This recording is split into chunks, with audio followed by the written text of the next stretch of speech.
ઇન્દિરા ગાંધી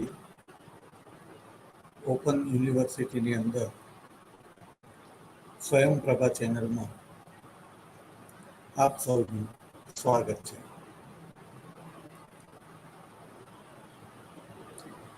આધુનિક યુરોપનો ઇતિહાસ 1780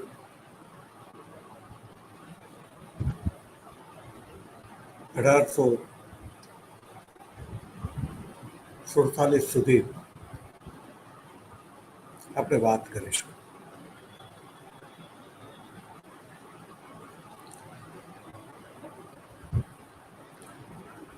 સૌથી પહેલા તો આપણે 1780 એની આછી પાતળી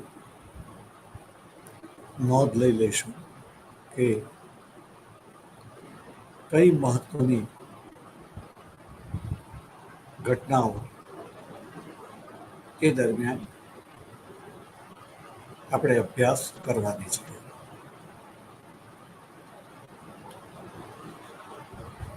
સૌથી પહેલા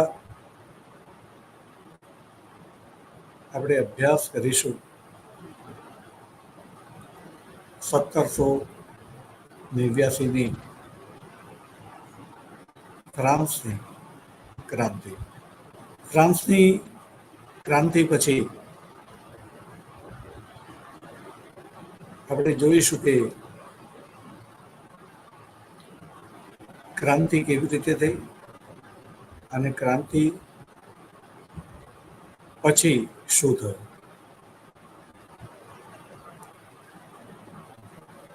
ફ્રાન્સમાં ત્યાર પછી ફ્રાન્સની ક્રાંતિના વિશ્વમાં જે પ્રત્યાઘાતો પડ્યા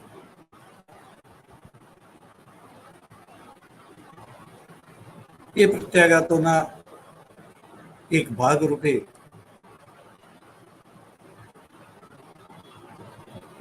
યુરોપના દેશોએ ફ્રાન્સની અંદર રાજાશાહીને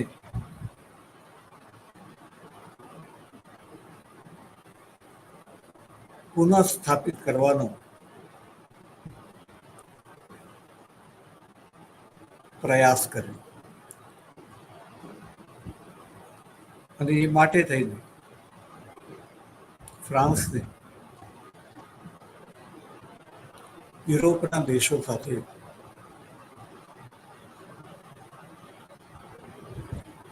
યુદ્ધો કરવા પડ્યા. ફ્રાન્સને એટલે કે ફ્રાન્સના ક્રાંતિકારીઓને.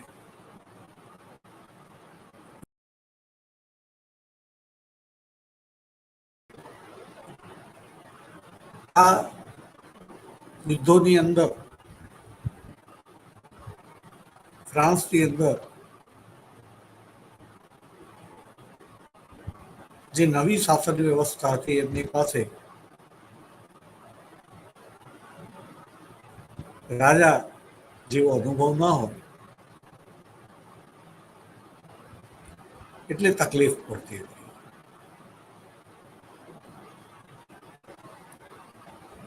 વળી યુદ્ધની અંદર તાત્કાલિક નિર્ણયો લેવાના હતા. નિર્ણય લેવામાં થોડું પણ મોડું થાય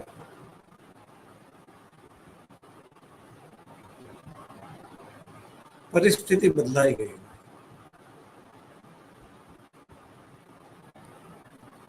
અને ફરીથી નિર્ણય કરવો પડ્યો.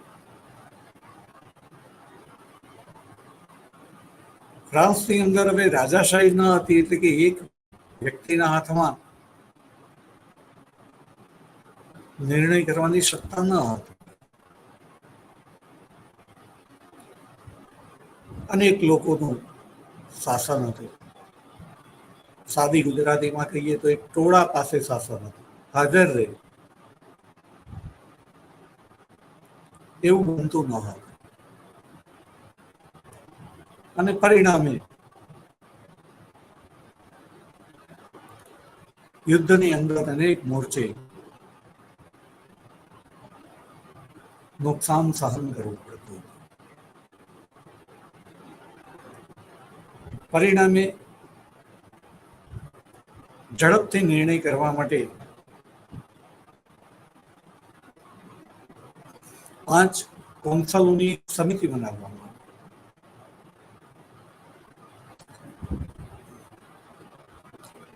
પરંતુ 5 કોન્સલોમાં પણ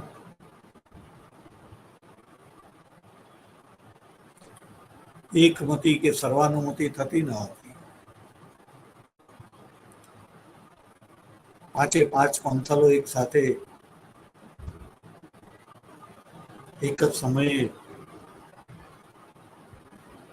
હાજર નહોતા થઈ જતા. એટલે 5 માંથી ઘટાડીને 3 કરવામાં આવ્યા. 3 માં પણ તકલીફ પડતી હતી, મતભેદ થતા હતા. એટલે છેવટે એક જ કોન્સલને યુદ્ધ અંગેની તમામ બાબતોમાં નિર્ણય કરવાની સત્તા આપવામાં આવી. અને એ કોન્સલ એટલે બીજું કોઈ નહીં પણ વિશ્વનો મહાન સેનાપતિ નેપોલિયન બોનાપાર્ટ.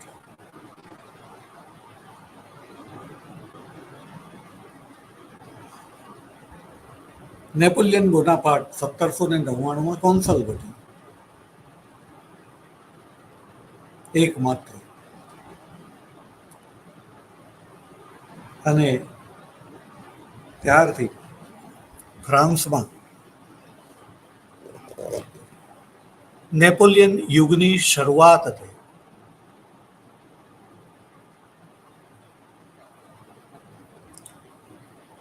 નેપોલિયનને જે રીતે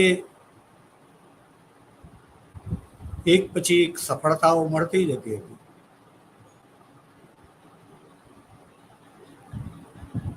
એને પરિણામે થોડાક જ વખતમાં એને જે સર્વ સત્તાઓ પ્રાપ્ત થઈ, એટલી જાણે કે ફ્રાન્સમાં પુનઃ અઘોષિત રાજાશાહી જ જાણે કે પાછી આવી ગઈ.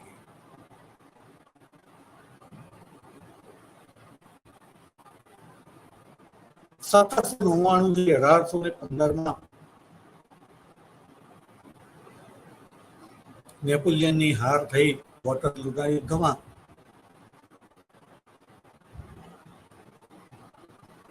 ત્યાં સુધી નો સમય યુરોપ આખાની અંદર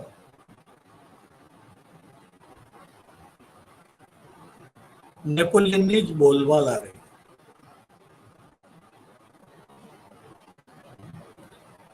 એણે યુરોપભરમાં મેળવેલા વિજયો, એ વિજયો મેળવ્યા પછી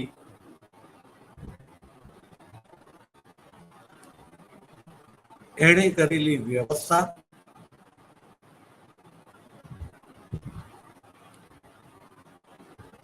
આ બધાને પરિણામ યુરોપની અંદર સમગ્ર યુરોપની અંદર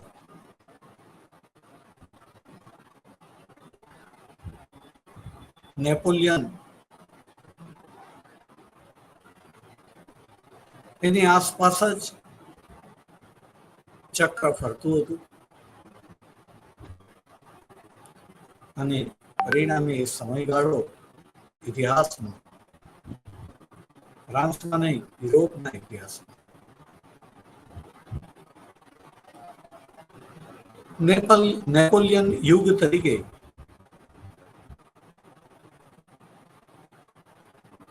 પ્રસિદ્ધિ પામ્યો છે.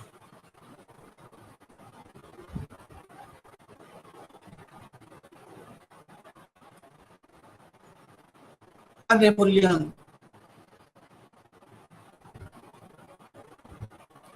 એણે ફ્રાન્સની ક્રાંતિના વિચારો, સ્વતંત્રતા, સમાનતા અને બંધુતા યુરોપ ભરની અંદર ફેલાવે. ક્રાંતિકારીઓએ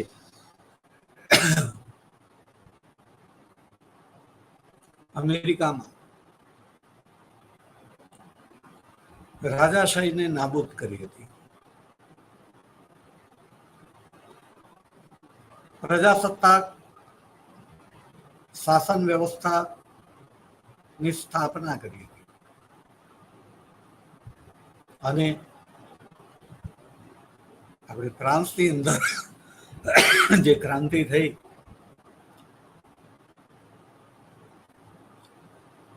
ત્યાં સુધીની અંદર એણે ઘણી બધી સફળતાઓ પ્રાપ્ત કરેલી હતી. પરિણામે ફ્રાન્સે પણ એનું અનુકરણ કર્યું હતું અમેરિકન ક્રાંતિનું. ક્રાંતિ કર્યા પછી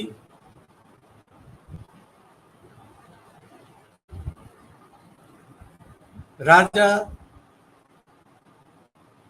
અને રાણીની હત્યા કરી નાખવામાં આવી હતી. કોઈ નવા રાજાને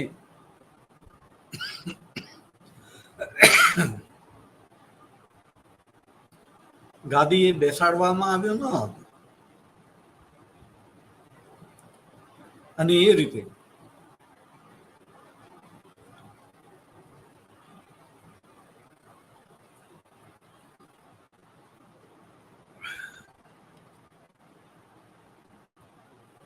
ફ્રાન્સે પણ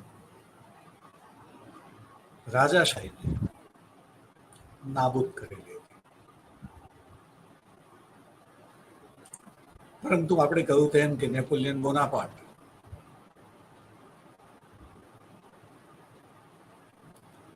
એક વ્યક્તિના હાથમાં બધી સત્તા આવી ગઈ. રાજાશાહી એને પણ આપણે એ જ કહીએ છીએ કે એક વ્યક્તિના હાથમાં સત્તા. એ નેપોલિયન એક વ્યક્તિના હાથમાં સત્તા.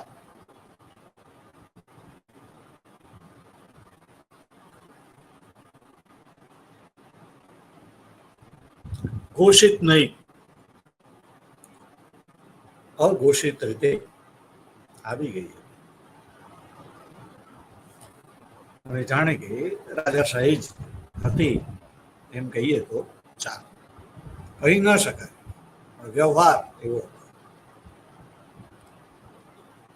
રાજા ન હતો નેપોલિયન, યાદ રાખીશું. અને આપણે જે જોઈએ છીએ કે ફ્રાન્સ જોડે યુરોપના દેશોએ યુદ્ધ કર્યા હતા,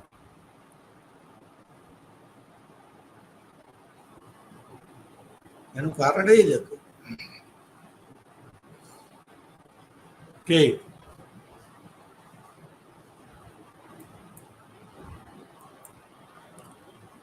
ત્યાંના રાજાઓને ડર હતો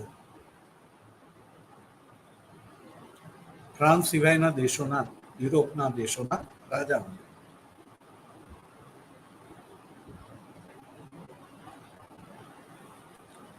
કે ફ્રાન્સમાં જે કંઈ બન્યું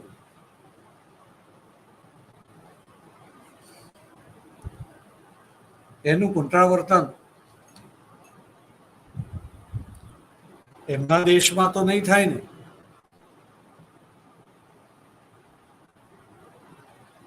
ફ્રાન્સમાં રાજા અને રાણીની હત્યા કરી દેવામાં આવી હતી.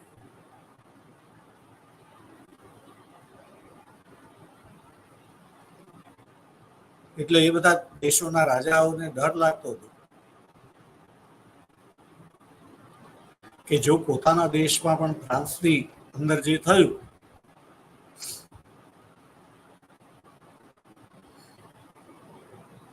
એનું પુનરાવર્તન થાય તો અને પરિણામે એ લોકો ફ્રાન્સની અંદર ક્રાંતિકારીઓને કચડી નાખીને નવા પ્રકારની શાસન વ્યવસ્થાનો અંત લાવીને ફ્રાન્સમાં પુનઃ રાજાશાહી જે છે એને પ્રસ્થાપિત કરવા માંગતા હતા. તો આ બાજુ ફ્રાન્સ, અહીંયા આપણે નેપોલિયન યુગની વાત કરીએ છીએ, સમયગાળાની અંદર નેપોલિયનનો પ્રભાવ એટલો બધો હતો કે ફ્રાન્સ કો એટલે નેપોલિયન કહેવા બરાબર હતું. ફ્રાન્સ અને નેપોલિયન એકબીજાના પર્યાય હતા એમ કહીએ તો ચાલે. તો અહીંયા આપણે કહીશું કે ફ્રાન્સ એટલે કે નેપોલિયન એ સામે પક્ષે યુરોપની અંદર ક્રાંતિકારી વિચારો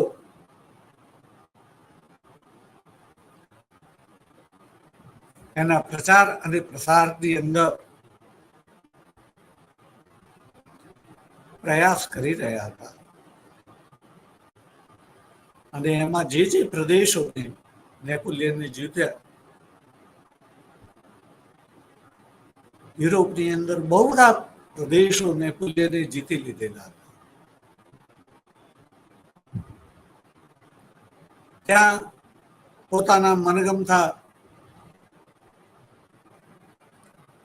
પોતાના માનીતા શાસકને સત્તા સ્થાને બેસાડ્યા હતા નેપોલિયને, અને એમના દ્વારા એમણે ત્યાં જે નવી વ્યવસ્થા થાય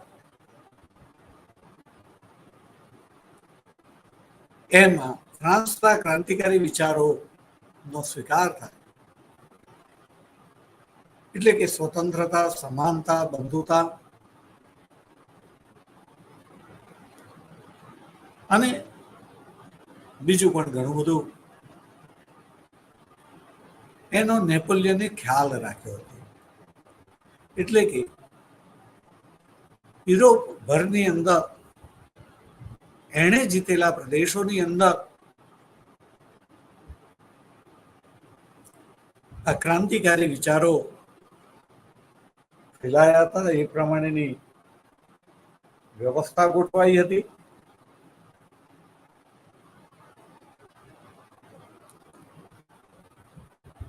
નેપોલિયને જીતેલા ઘણા બધા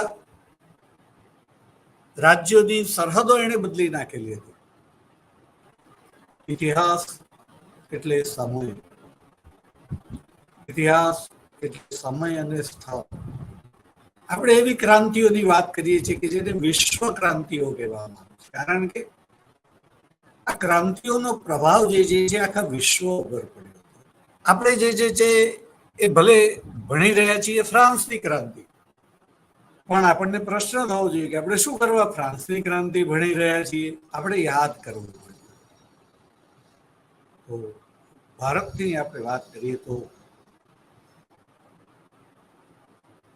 આપણે જાણીએ છીએ કે 1757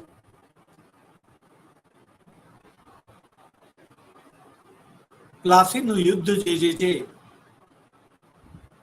એ ભારતીય ઇતિહાસમાં એક યુગનો અંત કરીને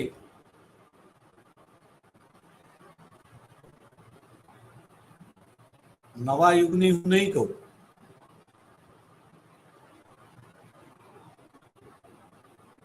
એ હું તમારા ઉપર છોડીશ.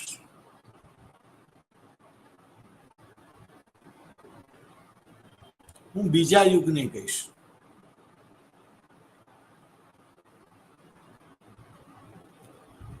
હું સભાનપણે નવા યુગની જગ્યાએ બીજા યુગનો શબ્દ પ્રયોગ કરી રહ્યો છું. હું અત્યારે જે કરી રહ્યો છું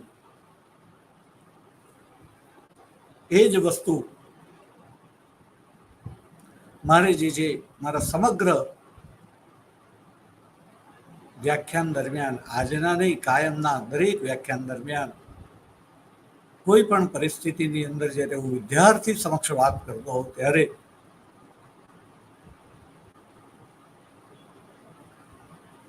મારે ધ્યાન રાખવાનું છે.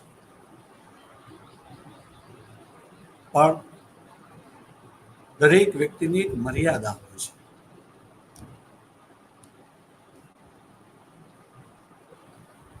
અને ક્યારેક હું મારો નિર્ણય એ પણ કહી દેતો હોઉં છું.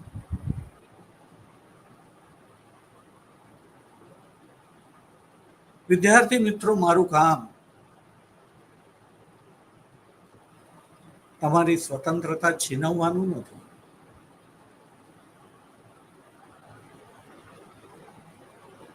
મારે તમને જે એ નો ડોક્યુમેન્ટ નો હિસ્ટ્રી પ્રમાણે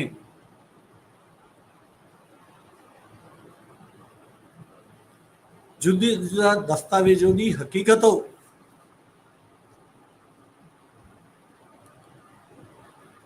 મારે તમારી સમક્ષ રજૂ કરવાની હોય છે.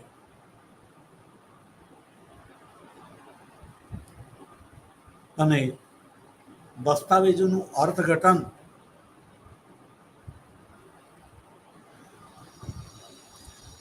વિદ્યાર્થીએ પોતે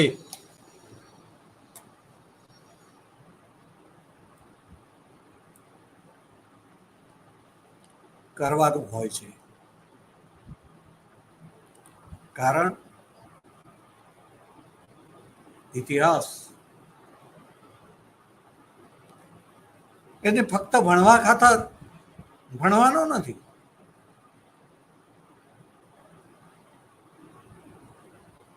ઇતિહાસ ભૂતકાળની વાતો છે, પરંતુ એની અંદરથી વર્તમાનની કઈ સમસ્યાઓ કઈ રીતે દૂર થઈ શકે, ભવિષ્યની અંદર આપણે જે છે એવો જ સમય આવે ત્યારે ભૂતકાળની અંદર જે લોકોએ ભૂલો કરેલી છે તેવી ભૂલો ન કરીએ અને ભાવિને આપણે ખૂબ જ શાંતિમય, સુખમય, આનંદમય બનાવીએ તો જ શાસ્ત્ર જે છે એનો અભ્યાસ કરવાનો અર્થ છે.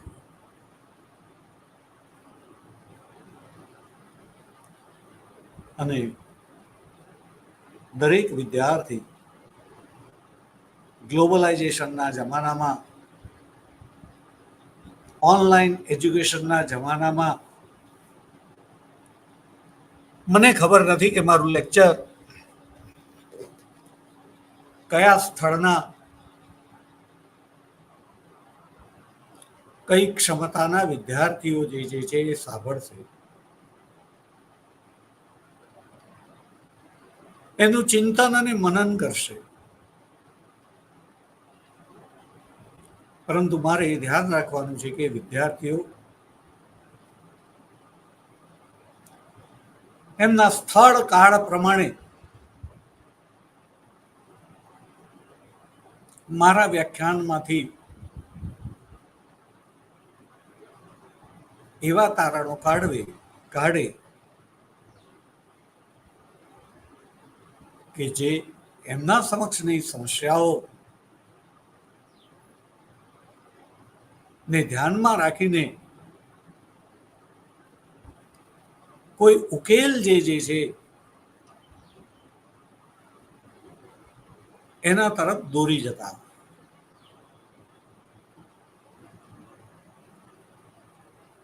દરેક વિદ્યાર્થીએ જે છે એની અંદરથી શીખ પોતાના સ્થળ કાળ પ્રમાણે લેવાની છે.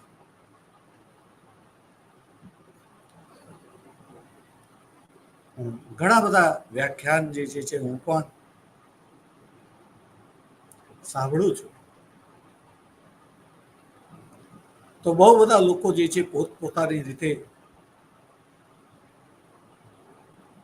જે ઇતિહાસમાં બન્યું નથી. આપણે કહ્યું કે ઇતિહાસ એટલે ટાઈમ એન્ડ પ્લેસ. તો નેપોલિયન આજે જીવતો હોય અને આજના જમાનાની અંદર જે રીતે આપણે વિચારીએ વર્તીએ એ પ્રમાણે નેપોલિયન વર્ત્યો તો બરાબર, નહીતર નેપોલિયન ખોટો, એવું સામાન્ય કરાર ન કરી દેવાય. નેપોલિયન એના જમાના પ્રમાણે શું કરી શકે ને એણે શું કર્યું એ જ આપણે તપાસવાનું છે. પરંતુ એણે જે કર્યું અને એને પરિણામે જે પરિણામો પ્રાપ્ત થયા, એમાં જે સારા પરિણામો પ્રાપ્ત થયા હોય એને આપણે રિપીટ કરવાના, એને પરંપરા બનાવવાની. એ પરંપરા આપણે આગળની પેઢીને પણ આપવાની કે જેને પરિણામે એનામાં પોઝિટિવિટી પ્રાપ્ત થાય. સમાજની આજ કરતા આવતીકાલ જે છે વધારે ઉજ્જવળ બને. તો જ માનવીને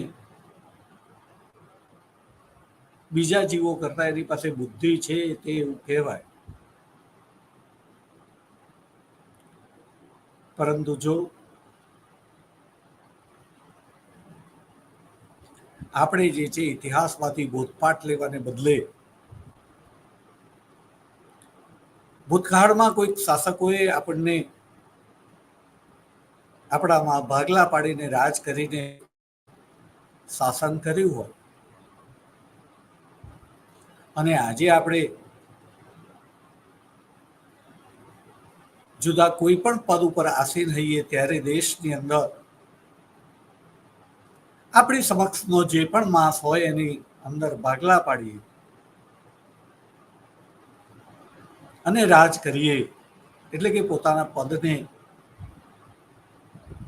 પોતાના પાવરને માણીએ,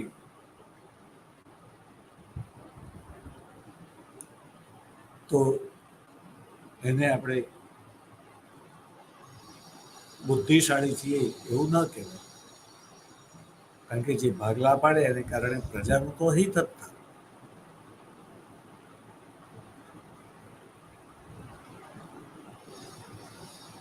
મારે તમને પ્રશ્ન કરવો છે વિદ્યાર્થી મિત્રો.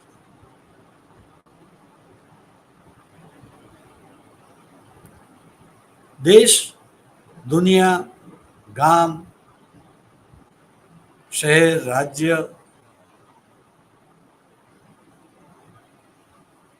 કેટલા મહાન લોકો થઈ ગયા. આ પૃથ્વી પરનો કોઈ પણ વ્યક્તિ જેને મહાન ગણે, સ્વીકારે, એવા લોકોની આપણે વાત કરવી છે. મહાન થઈ ગયા અને છતાં કોઈ દેશ, એની પ્રજા એના ભાગમાં કોઈ કાળની અંદર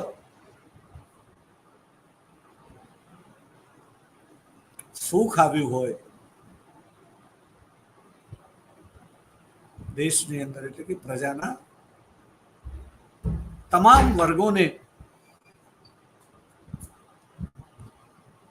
સુખ પ્રાપ્ત થયું હોય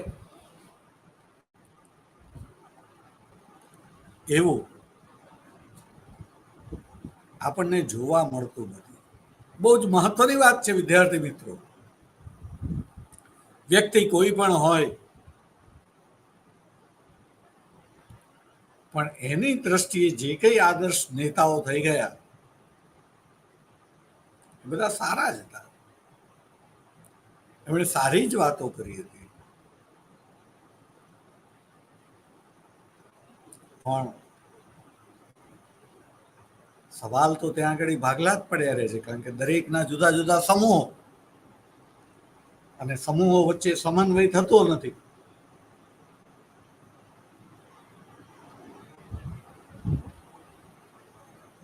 તો માણસ જે છે જો બુદ્ધિશાળી હોય અને એમાં પણ નેતા કે જે વિશિષ્ટ છે બીજા માણસો કરતા, એની વિશિષ્ટ બુદ્ધિ હોય,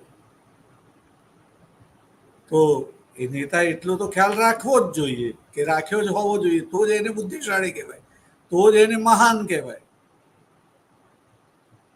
એને પ્રભાવિત કરવાને બદલે, વાણીથી પ્રભાવિત કરવાને બદલે સમૃદ્ધિથી પ્રભાવિત કરવાને બદલે, સમૃદ્ધિ અહીંયા યાદ રાખીશું કે સમૃદ્ધિ એ સાધન છે. સમૃદ્ધિથી કોઈ સુખી નથી થઈ જતું, પણ સમૃદ્ધિમાં સુખ છે એવું માનીને લોકો સુખ મેળવવાની જગ્યાએ સમૃદ્ધિ પાછળ ઘેલા બનતા હોય છે. સમૃદ્ધ માણસો સુખી હોય એ ભૂલ ભરેલી ઉક્તિ છે. સુખી માણસ સમૃદ્ધ પણ હોય અને ના પણ હોય. સુખ સમજથી પ્રાપ્ત થાય, વર્તનથી પ્રાપ્ત થાય.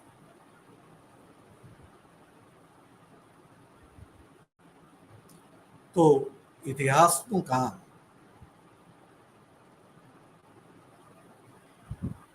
ઇતિહાસ એટલે સબલ્ટન હિસ્ટ્રીની પણ આપણે વાત કરીએ તો નાના માણસની વાત થતી જ નથી. દરેક સમૂહના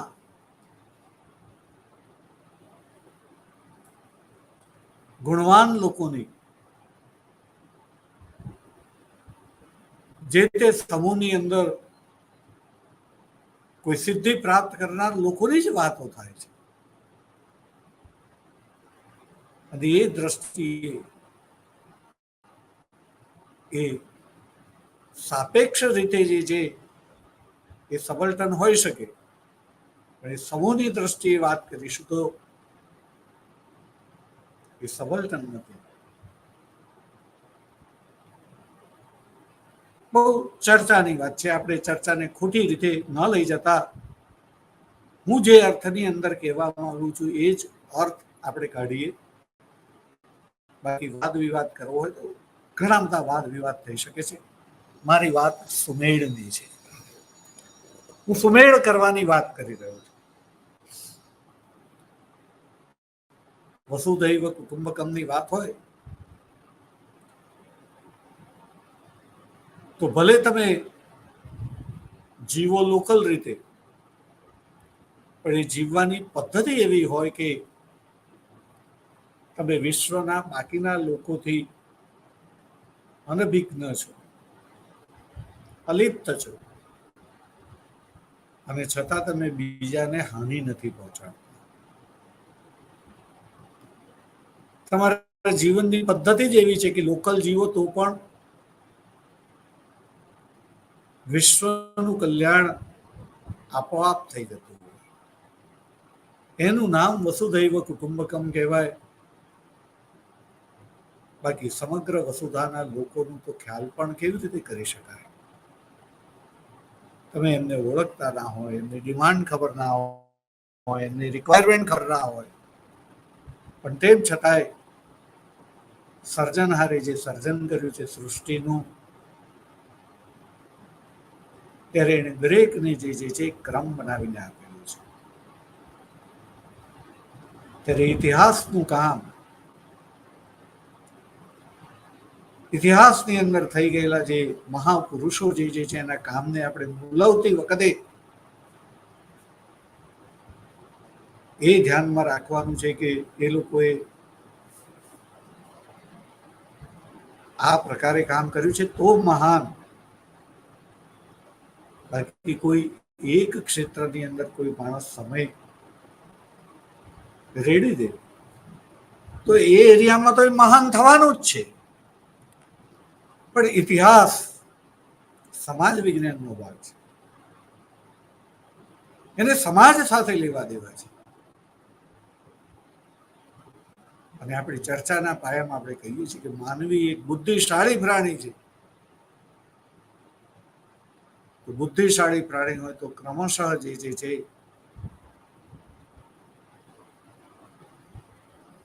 ઉત્ક્રાંતિની દ્રષ્ટિએ જોઈએ તો આપણો સમય જે છે એ સમૃદ્ધિની બાબતમાં નહીં પણ સુખની બાબતમાં એનો વિકાસ થયેલો જોઈએ. પહેલાના કરતા આજે આપણે જોઈએ તો સમૃદ્ધિ ઘણી છે. બહુ બધા લોકો જે છે એ વાહન રાખી શકે છે. એમની પાસે ઇન્ફોર્મેશન માટે મોબાઈલ, કોમ્પ્યુટર, લેપટોપ જેવા સાધનો છે. બહુ બધા લોકો પાસે છે. સ્માર્ટફોન છે, બહુ બધા લોકો પાસે છે.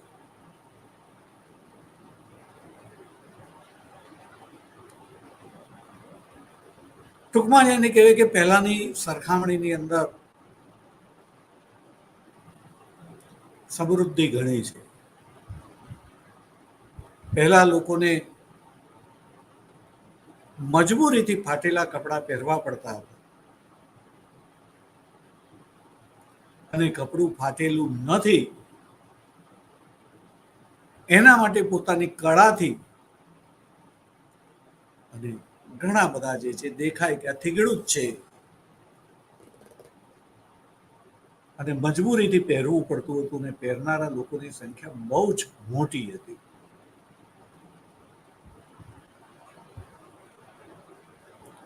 કપડાની એટલી બધી કિંમત હતી કે કપડું જે છે નાશ પામવા જ દેવામાં નહોતું આવતું. પેન્ટ જૂનું થયું તો એમાંથી થેલી બનાવવામાં આવે, થેલી પણ ફાટી જાય તો એનો ગાભા તરીકે યુઝ કરવામાં આવે, અને ગાભો પણ પછી સાવ ખલાસ થઈ જાય ત્યારે પેન્ટની થેલી થાય તે પાછું એમથી ગોદડી બને. ગાભાની ગોદડી નવી પેઢીને તો કદાચ ખબર પણ નહીં હોય. તો આ બધાની સરખામણીમાં સમૃદ્ધિ ઘણી બધી છે, પણ સુખ, મારી દ્રષ્ટિએ હું સુખની એક જ વ્યાખ્યા કરીશ કે તમારું જીવન જે છે સ્ટ્રેસ વગરનું હોય, તણાવ ના હોય તમારા જીવનમાં, તો એને સુખ કહેવાય. રોજ સવારે ઉઠીને લક્ષ્યાંકો તો હોય તમારી સમક્ષ, પણ એ લક્ષ્યાંકોને પૂરા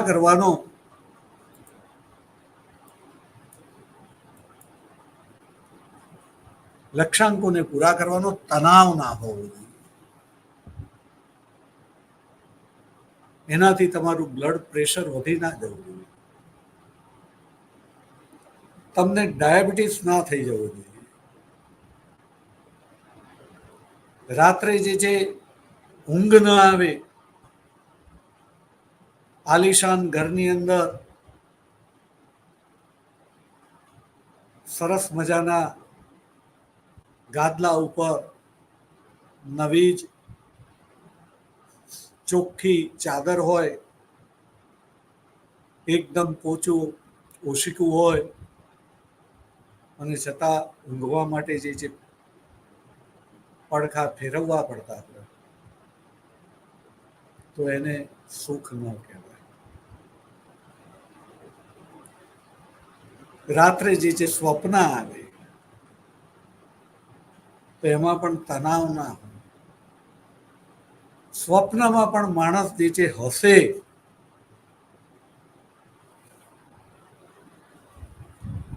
તો એવું કહેવાય કે સુખી છે.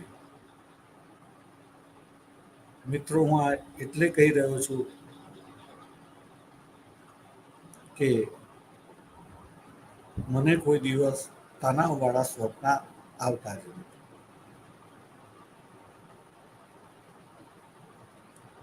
અને એ નહીં આવવાનું કારણ ઇતિહાસે મને આપેલી સમજ છે. ઇતિહાસે મારું બહુ જ ભલું કરેલું છે, અને આ વાત હું તમારી સમક્ષ એટલે જ કરું છું. આધુનિક યુરોપનો ઇતિહાસ કહીએ છીએ, અને એમાં આધુનિકતા આવે જ નહીં.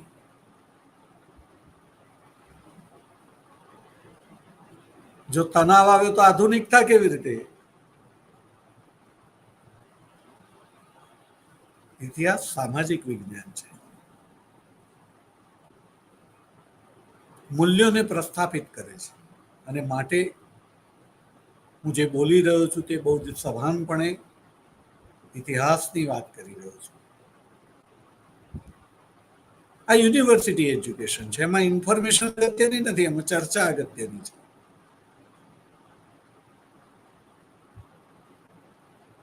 અને માટે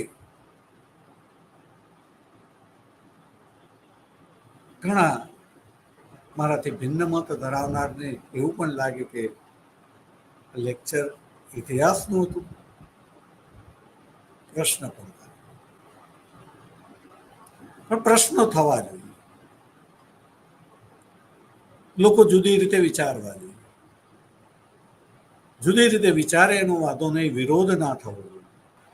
તમને યોગ્ય લાગે તો સ્વીકારો, ના યોગ્ય લાગે તો તમારી રીતે જીવો, પણ જીવો અને જીવવા દો. પોતાની જાતને પણ માન આપો, અન્યને પણ માન આપો. આપણે સાચા એવું ના હોય, દરેક જણ સાચા જ હોય, પણ એ જે રીતે બોલે છે, જે સંદર્ભમાં બોલે છે,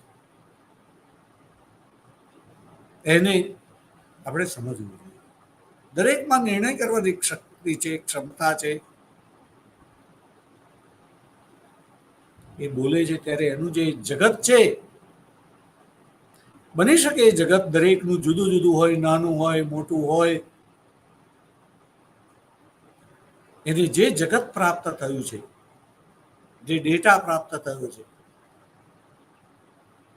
એના આધારે એ બોલી રહ્યો છે. દરેક વ્યક્તિ જે છે સમાજને સુખી જ કરવા માંગે છે, પણ સમજનો સવાલ છે. એટલા જ માટે આપણે જે છે અહીંયા આટલું સ્વીકારી લઈશું કે આપણે જે છે અન્યને રિસ્પેક્ટ આપીશું. અને આપણે પણ એવી રીતે નહીં વર્તીએ, આપણે સ્વતંત્ર જ છીએ. આપણી સ્વતંત્રતા શબ્દને પણ બરાબર સમજી લઈએ. તમારા મનમાં જે કંઈ વિચાર આવે તે પ્રમાણે તમને જીવવાનો અધિકાર છે. જે પણ વિચાર આવે, જેવો પણ વિચાર આવે, યુ કેન, તમે જીવી શકો છો. પણ દરેક જગ્યાએ બંધારણ હોય છે, ત્યારે સ્વતંત્રતાનું પણ એક બંધારણ હોય.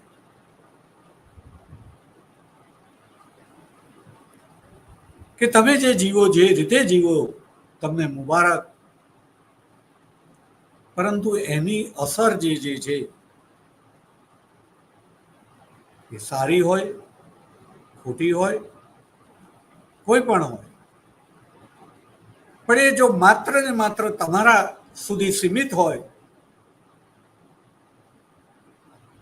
તો એ જગ્યાએ તમે સ્વતંત્ર જીવન જીવી શકો છો. પરંતુ જ્યાં એકની જગ્યાએ 2 જણની હાજરી થઈ જાય ત્યારે સ્વતંત્રતા શબ્દ જે છે, સ્વતંત્રતાનો જે ભાવ જે છે એનું બાષ્પીભવન કરી જ નાખવાનું. ત્યાં સમાનતાની વાત આવે.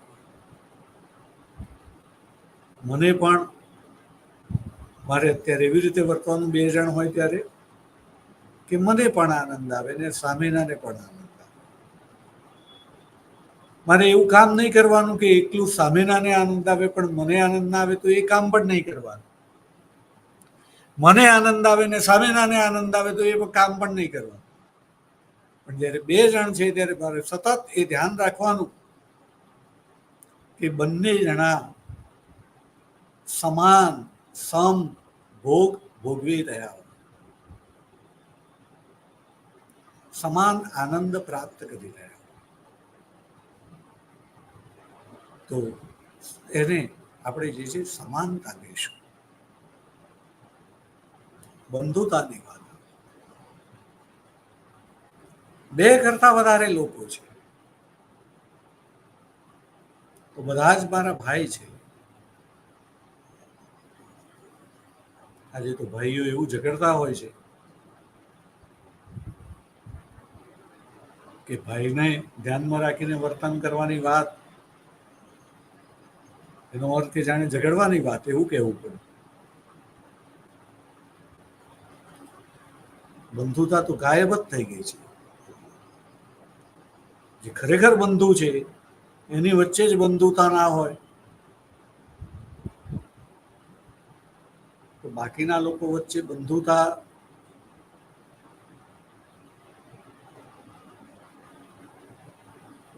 ત્યારે આપણે ધ્યાન રાખવાનું છે કે ના, આપણે બંધુતા કેળવવાની છે. અને જે કંઈ આપણે વાત કરીએ વસુધૈવ કુટુંબકમ, એની અંદર પણ અમારું જે દરેક એકમ છે એ એકમનો ખ્યાલ રાખવાનો જ છે, બીજાની વિરુદ્ધ નહીં.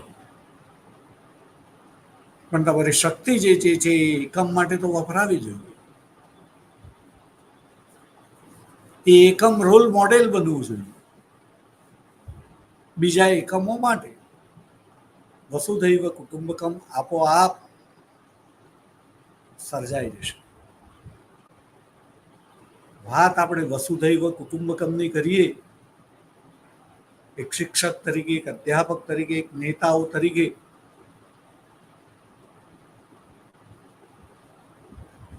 અને આપણે જે છે એને કહીએ કે તું વસુધૈવ કુટુંબકમની વાત તો પછી કરજે, પણ પહેલા તારા કુટુંબની અંદર જે છે તું કૌટુંબિક ભાવનાથી જીવે છે.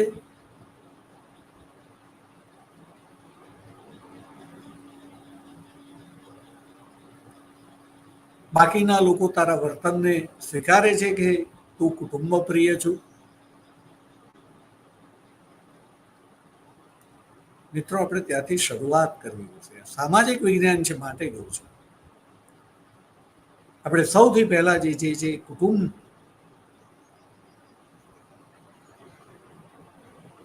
એને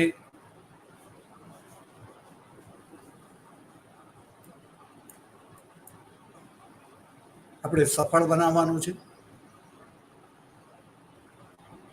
આજે બધી વાત થાય એવી લાગતી નથી, પરંતુ પરમ દિવસે એટલે કે 19 તારીખે હું ફરીથી લેક્ચર લેવાનું છું. અને ત્યારે કુટુંબ એટલે શું,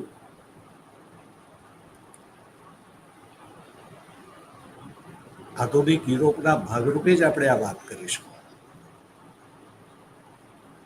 એ હું વધારે ક્લિયર કરીશ. આશા કરું કે અત્યારે જે મારી મનસ્થિતિ છે એવી જ મનસ્થિતિ હોય તો હું એને વધારે સારી રીતે જે છે ક્લિયર કરી શકીશ. અન્યથા સમય બદલાય, મારા મસ્તિષ્ક અને હૃદયનું વાતાવરણ પણ બદલી જાય. અને અત્યારે હું તમને જે સરસ રીતે જે છે એ કહી શકું, કહી રહ્યો છું એવું નહીં કહું, એ તમારે કહેવાનું છે. મારી વાત છે. મને એવું લાગે છે કે હું કહી રહ્યો છું, મારું મન બની રહ્યું છે. એ વખતે હશે કે કેમ મને ખબર નથી. કહીશ તો મન સરસ હશે ત્યારે જ કહેવાની કોશિશ કરીશ, નહીં તો ના પણ. તો આપણે યાદ રાખીશું કે ફ્રેન્ચ ક્રાંતિની અંદર આ રીતે ક્રાંતિના વિચારો, નેપોલિયન બોનાપાર્ટ, સ્વતંત્રતા, સમાનતા, બંધુતા, એને ફેલાવ્યા. અને આપણે જે છે એ વખતે આપણા દેશમાં શું થયું એની વાત કરીએ તો આપણે જોઈશું કે આપણે જે 1757 કીધું કે 1757ની ઘટના આપણે ત્યાં અગત્યની છે આપણા ઇતિહાસમાં. આપણે ફ્રેન્ચ ક્રાંતિની વાત કરીએ છીએ ત્યારે ફ્રેન્ચોની દ્રષ્ટિએ વાત કરીશું કે 1757 પહેલા ભારતની અંદર ફ્રેન્ચોનું પ્રભુત્વ અંગ્રેજોની સરખામણીમાં વધારે હતું.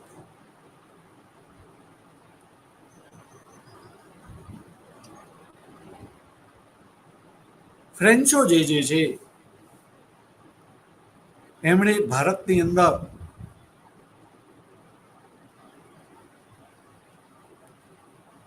એક મુકામ હાંસલ કરેલો હતો, જેનાથી યુરોપની બીજી પ્રજાઓ જે છે ઈર્ષા કરે.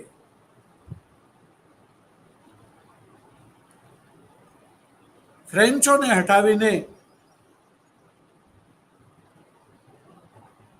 એ સ્થાન પ્રાપ્ત કરવાનું એમને મન થાય. અને ઇંગ્લેન્ડે એ કરેલું હતું. આપણે યાદ રાખવાનું છે કે 1757 નું યુદ્ધ એ સિરાજુદ્દૌલા અને ઈસ્ટ ઇન્ડિયા કંપની એટલે કે ક્લાઇવ વચ્ચેનું ન હતું. માત્ર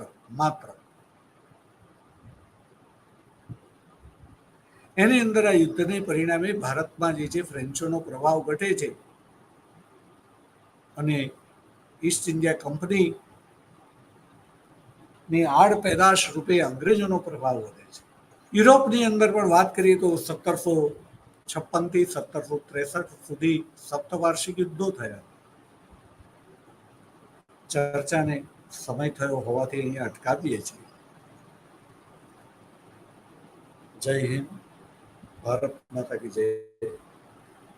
વસુધૈવ કુટુંબકમ, પૂર્ણમદ પૂર્ણમિદં પૂર્ણાત પૂર્ણમુદચ્યતે પૂર્ણસ્ય